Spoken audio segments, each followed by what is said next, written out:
Ready?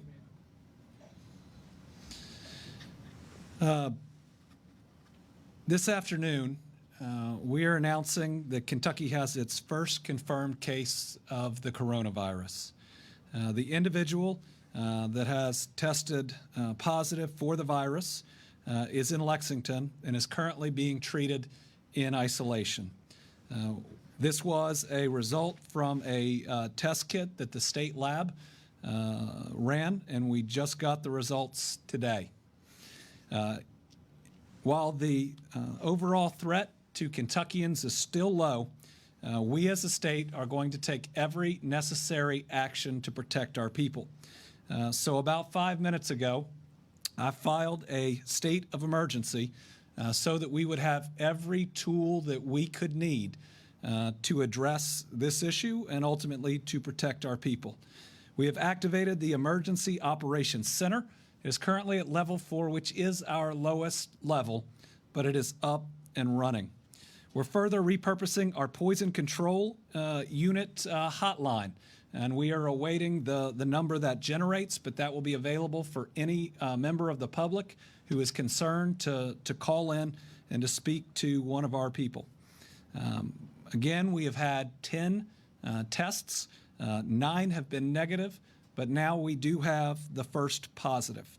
The only information about the individual that we'll be releasing today is that they're in Lexington. We need time for our epidemiologists to focus on them, focus on potential contacts, but we will be transparent in providing more information through the weekend and into next week.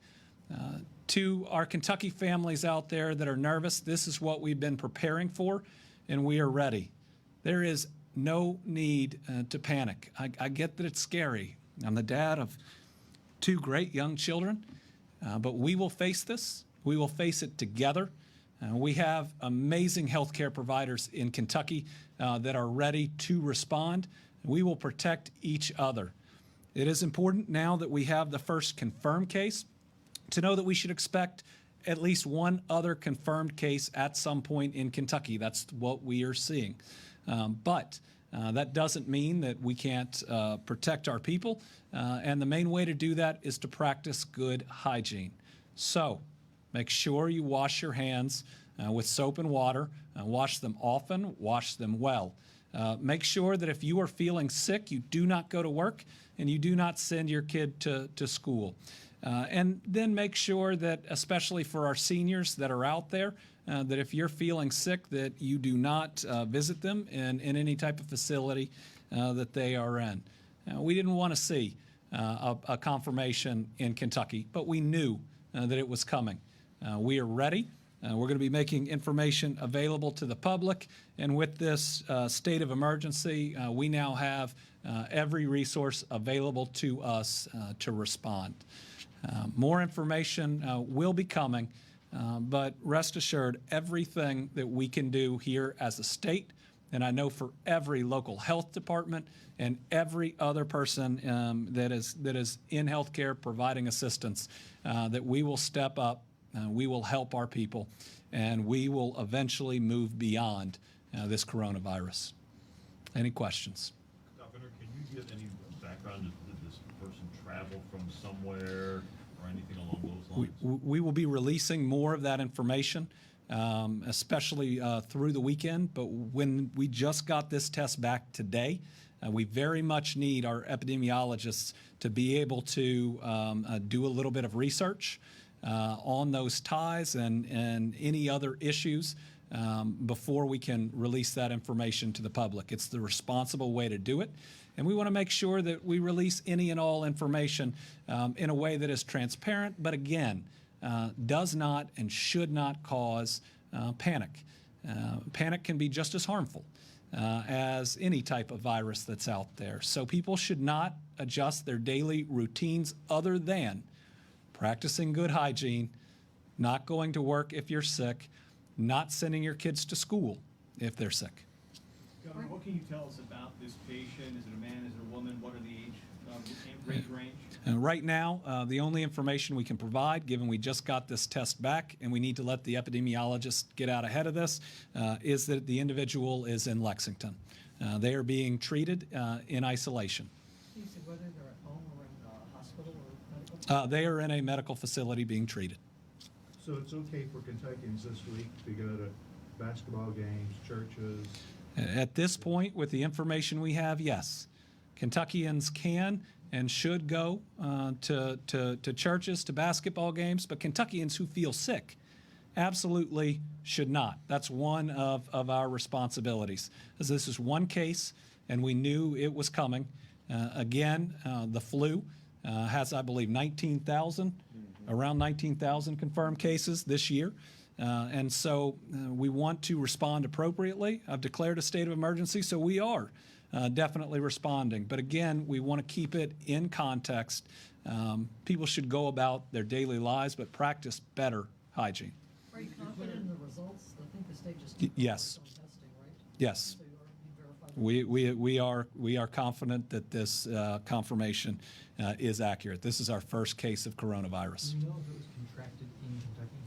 Well, again, we're letting the epidemiologists get out ahead and gather the information so that we can respond appropriately. And so with that, with epidemiologists, how they'll respond, what does that process look like? What are the next steps of that process? for you? So I'm joined today by our secretary, Eric Freelander, and Dr. Stack, who heads public health. I'm going to turn that over to him. So the epidemiologists will now go through a really methodical process. They'll identify more information about the patient who's currently being treated. They'll identify where that person was leading up to the illness and until the time they were being treated. They'll find people they were in contact with, any potential travel history. It's called contact tracing. And so they do a very detailed, very methodical approach to identify everybody that person may have come in contact with, the places they may have been, any possible source and any possible exposure to the illness or that they might have exposed someone else. And then they'll work with local public health officials and other clinicians as needed to make sure that they have the information necessary to try to recommend any additional steps necessary for isolation or other interventions in the community. And as of right now, our repurposed poison control hotline number, which is now our COVID-19 number, is 1-800-222-1222. That is 1-800-222-1222. That is the number for the general public, especially those that have concerns, to make sure that they can communicate with us directly. When you declare a state of emergency, talk about exactly what that sets in motion, what's happening from that. That sets our emergency operations center in motion. That connects to all of our cabinets and all of the powers that they have. It sets up a central coordinated response. It also allows the activation of the National Guard when and it should it be needed. And I won't hesitate, if we do, to lean on the National Guard and its resources, which can also be used. But at this time, it is a single case. It was expected.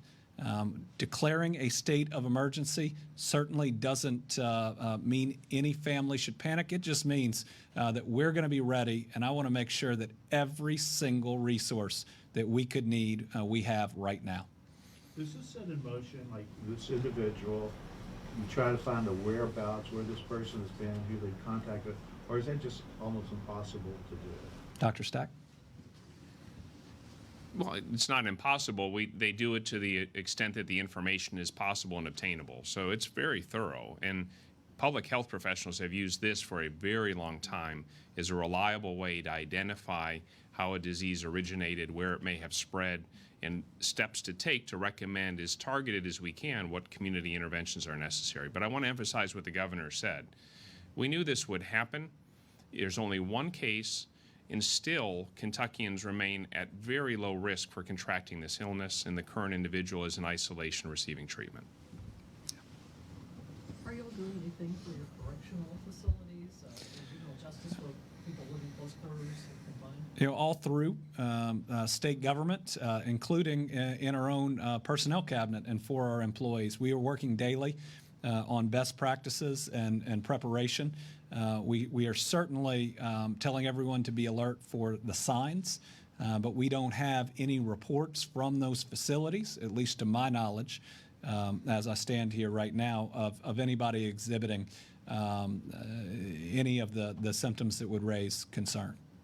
Has Kentucky put anybody in self-quarantine? Have y'all Oh, got a number? we- What's the number on that? Well, I believe that we had been following a little over 100 folks, more than 88 of them, I believe.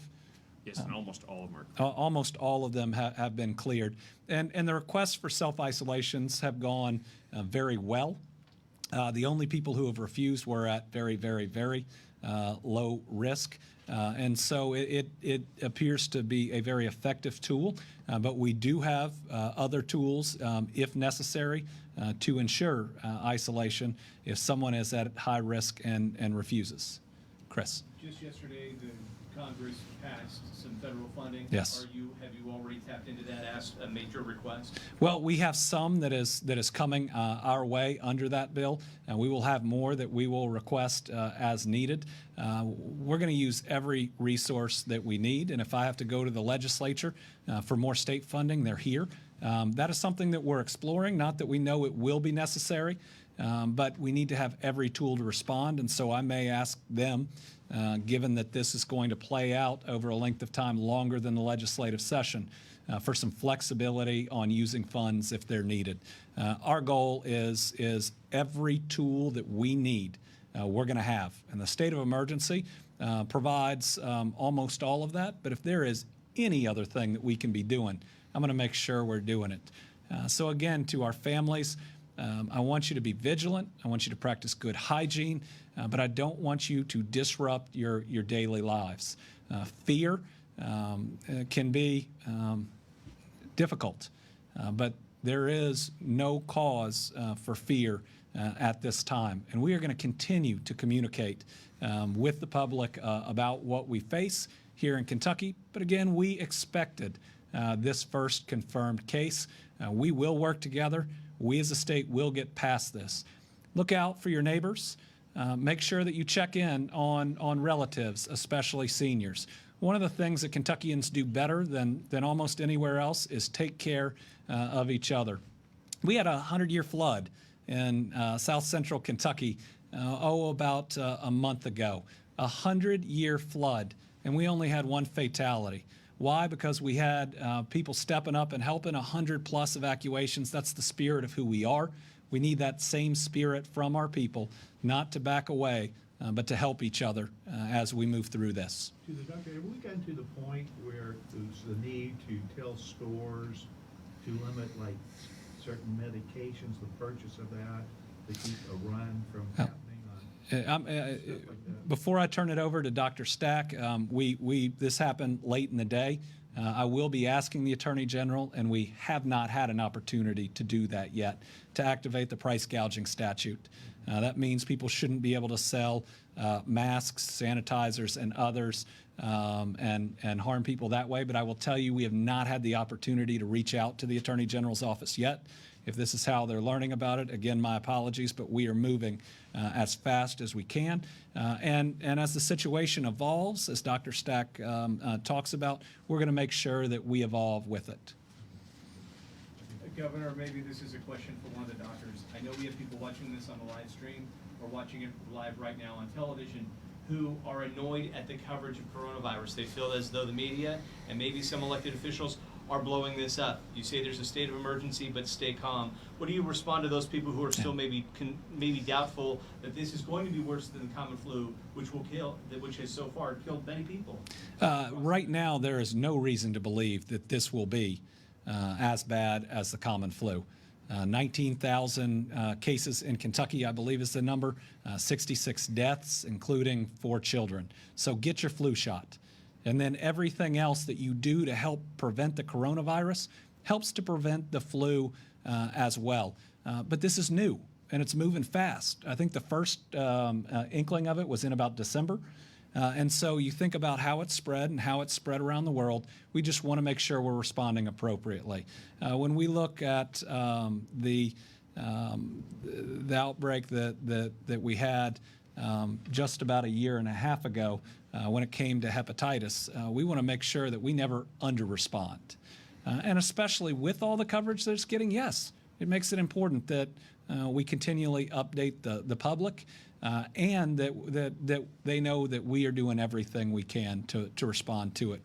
I think part of keeping people calm, and everyone should remain calm, is to know that your government is doing everything it can and has every tool. I promise I will treat this the same way that I would for my own family.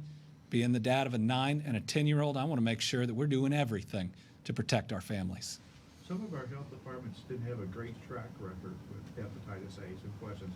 Are we prepared to handle something like coronavirus? I want to make sure that I turn this over to the two gentlemen behind us, but I will say that the coordination from the federal government to the state government to the local government has been exceptional in leading up to it. We wanted more time, but as I mentioned earlier, every minute of time we had to prepare. These gentlemen and others were working very, very hard. We have wonderful people in our local health departments, and our job is to make sure they have the resources that they need, which I don't believe they had the last time. Secretary? Or Certainly, and Dr. Stack. So in response to that, we are taking this, and actually to the previous question, we are taking this seriously. It's important to take seriously. We are bringing all the resources we can to bear. We have previously met with the National Guard. We are trying to make sure that the resources that we have available and our partners at the local level know everything that we are doing. This is fast. When the governor says we received this information today, it was like this afternoon. So we are trying to be sure that we are transparent with our local partners, with the healthcare providers, so that they can know we need to begin to respond, and that's exactly what we're trying to do.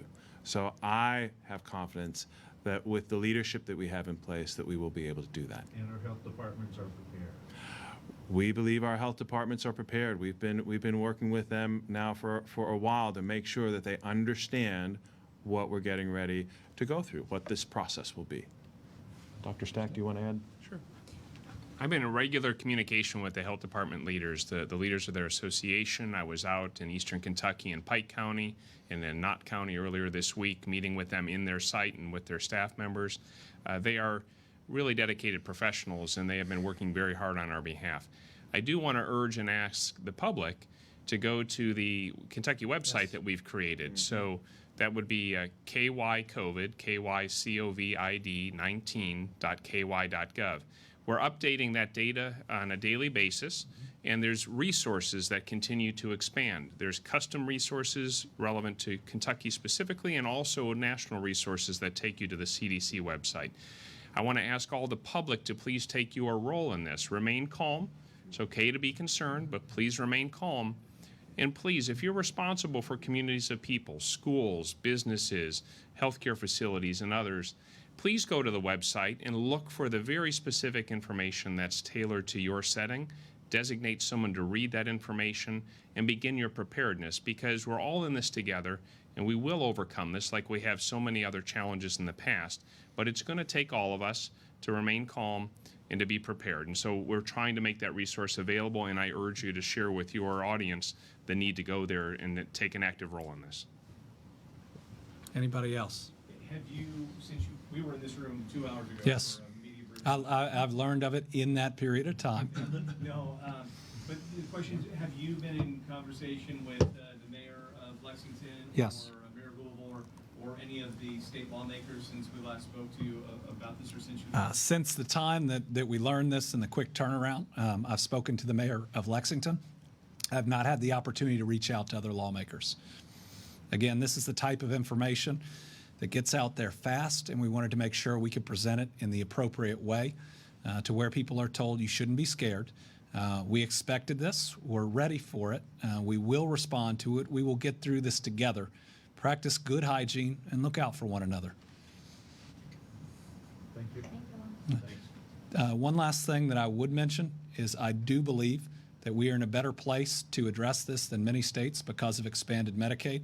I don't mention that because of my belief in expanded Medicaid, but it does mean that there is more access out there, that people will have less barriers to get service, and especially when we have our private labs up and running.